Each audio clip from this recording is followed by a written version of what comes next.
প্রিয় দেশবাসী, দেশ বিদেশে ব্যাপক আলোচিত ইউটিউবার আশরাফুল আলম ওরফে হিরো আলম দ্বাদশ জাতীয় সংসদে ঢাকা 17 আসনের উপনির্বাচনে স্বতন্ত্র প্রার্থী হয়ে আওয়ামী লীগের সাবেক তথ্য ও সম্প্রচার প্রতিমন্ত্রী মোহাম্মদ আলী আরাফাতের নিকট পরাজিত হন হিরো আলম। নির্বাচনী প্রচারকালে তার উপর হামলার ঘটনাও ঘটে, যা সে সময় দেশি বিদেশি সংবাদ মাধ্যমগুলোতে বেশ গুরুত্বের সঙ্গে প্রচারিত হয়।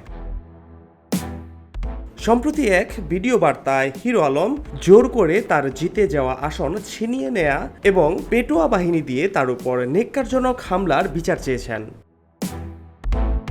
ভিডিও বার্তায় হিরো আলম বলেন, জোর করে আমার জেতা আসন কেড়ে নেওয়া হয়েছে। সে সময় আরাফাত তার গুন্ডা বাহিনী দিয়ে আমার উপর বর্বরচিত হামলা চালিয়েছে।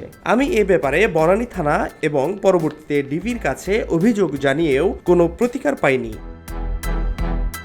দেশবাসীর প্রতি আহ্বান জানিয়ে হিরো আলম বলেন, আরাফাতকে আপনারা যেখানেই পাবেন ধরে গণধোলাই দেবেন এবং আইন শৃঙ্খলা বাহিনীর হাতে সোপর্দ করবেন। হিরো আলম আরও বলেন, তিনি নিজেও সঙ্গী সাথী নিয়ে সাবেক তথ্য ও সম্প্রচার প্রতিমন্ত্রী আরাফাতকে খুঁজছেন এবং তাকে ধরতে পারলে গণধোলাই দেবেন।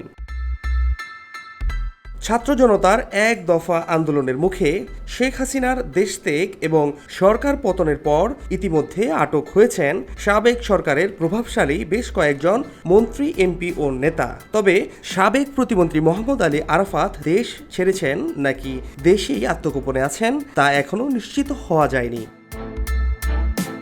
ফাহাদ শাহরিয়ার, খবর সংযোগ।